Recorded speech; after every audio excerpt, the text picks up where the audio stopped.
I've been messed up many times. Really? This last one was a kind of fix-it job from the guy that did it before. And I kind of looked like Quasimodo because I had one eye here, one eye there, and my mouth was all kind of like this. It was fabulous. I don't think it was that bad. It was wicked. It was No, wicked. it was, the worst part was the fact that your lip didn't connect to anything and you could pull it all the way down. No, it was hanging. Yeah. It was like this. Oh, no. Yeah. Did anybody see Sharon Osbourne? It looks like Ozempic ate her left eye and one eyebrow. Why is the lady still taking Ozempic? She must be 105 years old at this point, and now she's just looking like a scarecrow. Please advise her on what Ozempic does to the body, because when we see her walking around with one arm and half a leg, that may be the next step for her. The world had seen Sharon Osbourne in every possible light over the decades. The fierce manager who built a rock legend's career, the quick-witted TV personality who could disarm critics with a single sarcastic smile, the protective mother who would fight like a lioness for her children. But in the weeks leading up to Ozzy Osbourne's funeral, the Sharon that began to emerge was different, not unrecognizable, but softer in some ways, quieter in others, and startlingly altered in appearance.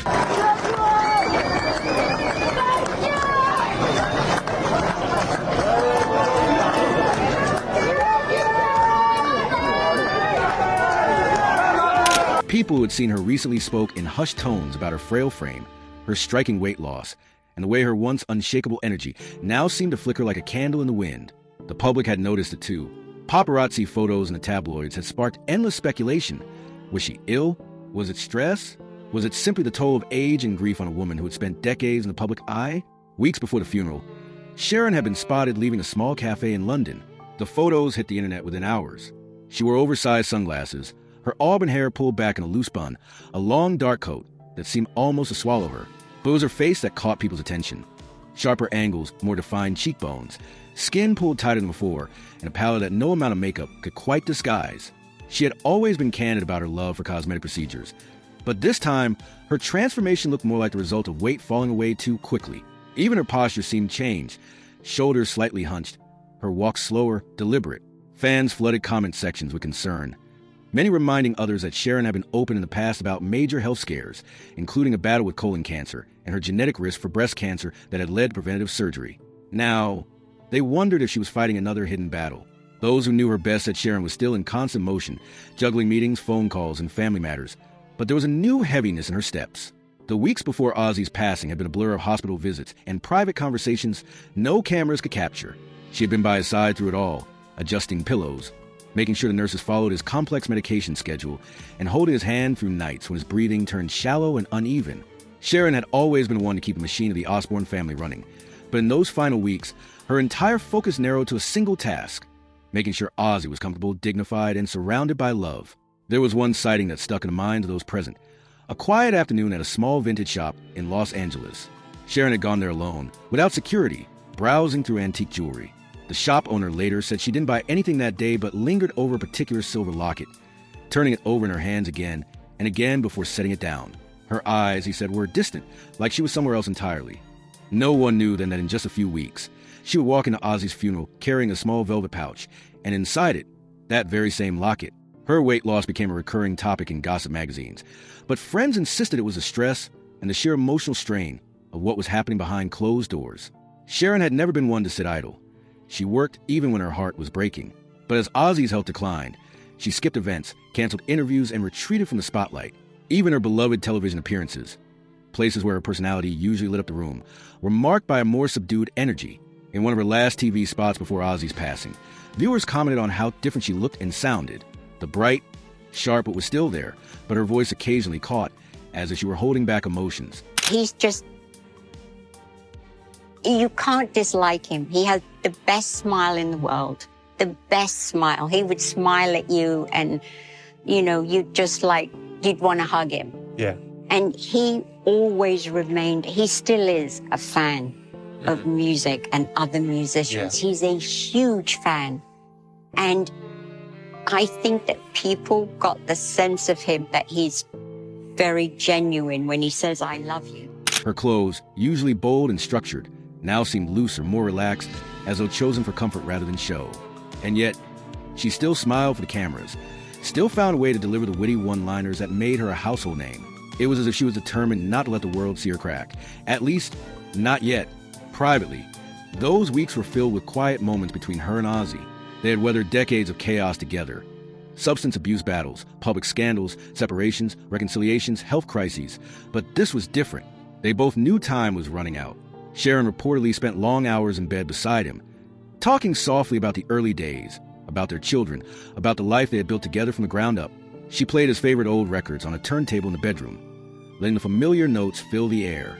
She was fiercely protective of his peace, making sure no one came into the room unless Ozzy wanted them there. Her children noticed the changes in her too. Kelly, who had been by her parents' side constantly, later said in an interview that she had never seen her mother look so small.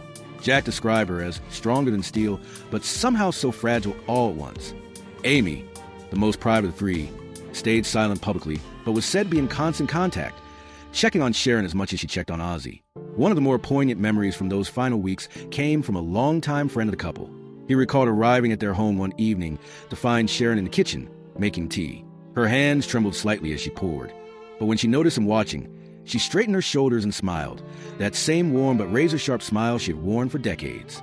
"You're not here to watch me fall apart," she said lightly, pushing the cup toward him. "Drink your tea and tell me something funny." That was Sharon in a nutshell.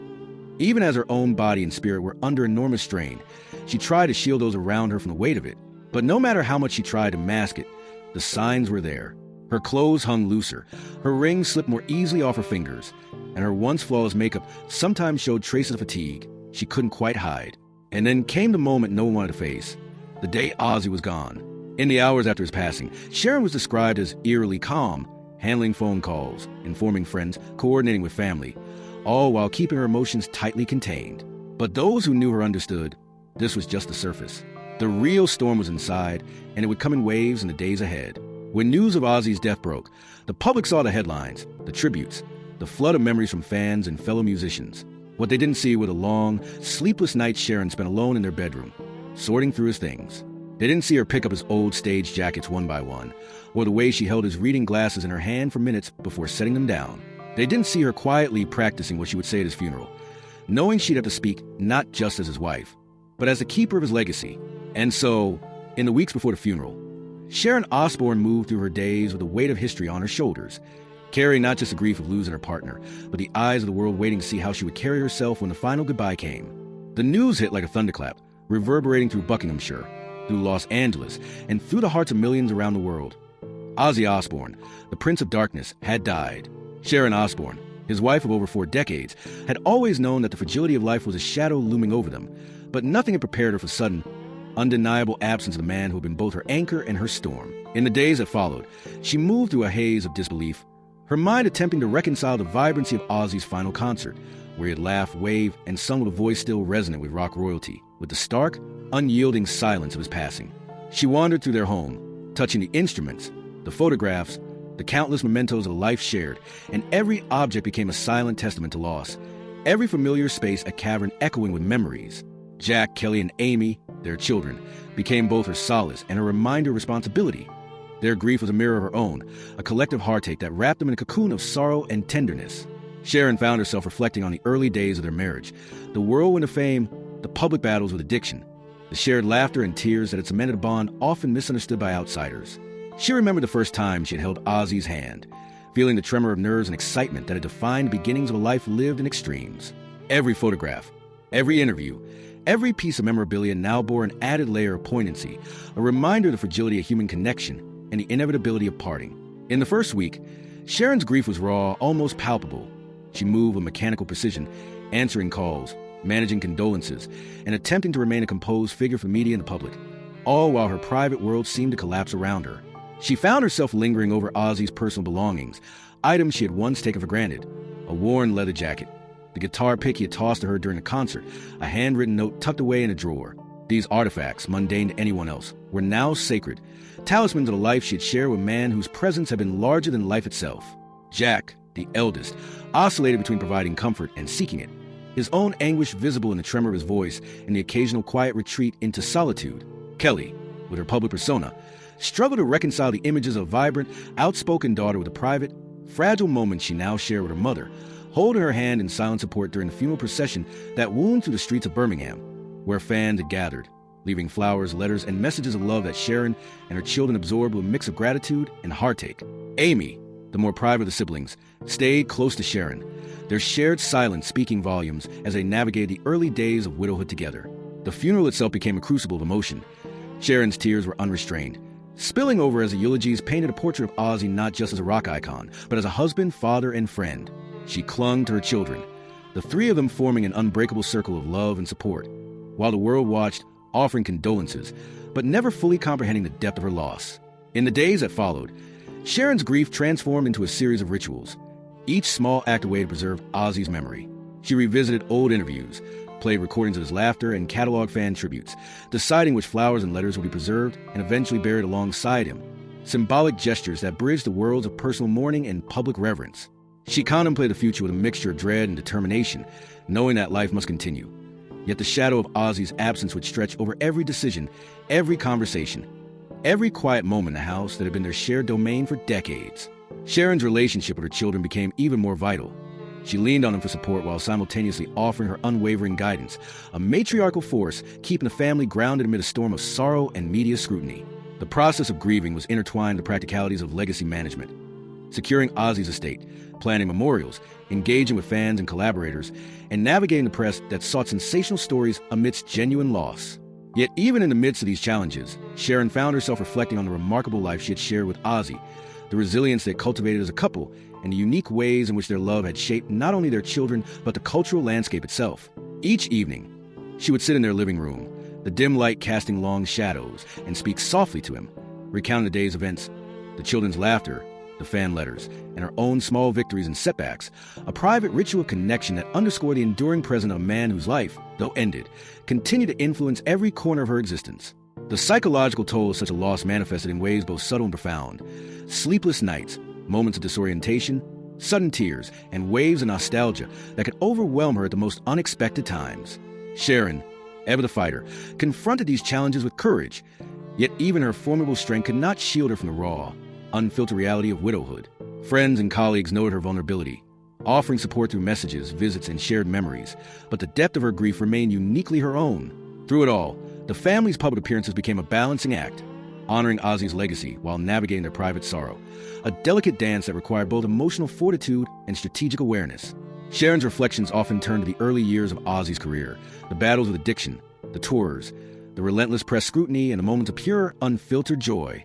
These memories, both painful and joyous, formed a tapestry of life that was uniquely theirs, and she clung to it fiercely. The children, in turn, processed their grief through different lenses, Jack documenting moments through photography and social media, Kelly sharing stories and memories with fans and media, and Amy choosing a quieter path, offering support from behind the scenes. Together, they created a web of support that enabled Sharon to navigate the early stages of grief, offering both practical assistance and emotional solace. Sharon's day-to-day existence became a blend of mourning, reflection, and the maintenance of routines that kept the household functional.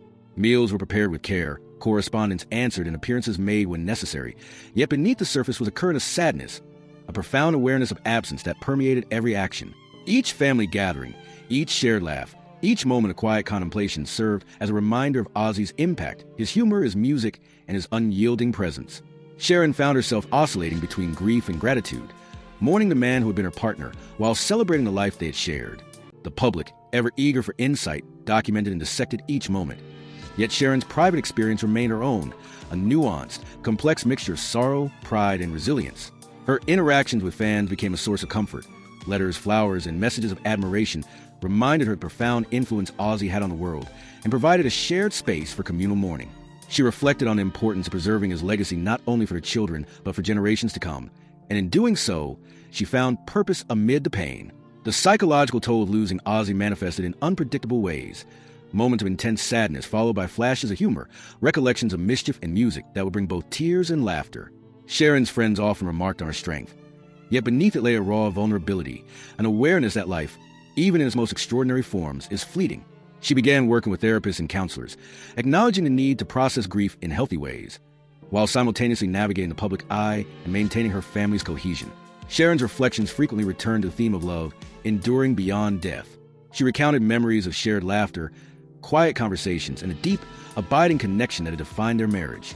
Even in moments of intense sorrow, she found solace in the belief that Ozzy's spirit remained with her and her children, guiding, protecting, and inspiring. As the months passed, Sharon gradually began to re-engage with her public life, honoring Ozzy through interviews, public appearances, and the preservation of his legacy. Yet her private rituals continued unabated. Daily reflections, listening to his music, reviewing personal mementos, and speaking to him as though he were still present. These acts of remembrance became vital to her psychological well-being, grounding her in a world forever altered by loss. The family, united in grief and purpose, continued to navigate their lives with a blend of public duty and private mourning. Jack, Kelly, and Amy emerged as pillars of strength, supporting their mother while exploring their own paths of healing. Together, they faced the complex emotions of bereavement, intertwining memories of joy and sorrow into a tapestry of shared experience that honored Ozzy's life and spirit. Sharon's journey through grief became a testament to resilience, love, and the enduring bonds of family. Each day was a negotiation between memory and reality, sorrow and hope, public expectation and private emotion. The psychological toll remained a constant presence, yet Sharon's strength and devotion to her family allowed her to navigate with dignity and grace. The legacy of Ozzy Osbourne in music, in family, and in cultural impact continued to shape Sharon's life, providing both comfort and challenge as she moved forward, forever changed, yet profoundly connected to the life they had shared.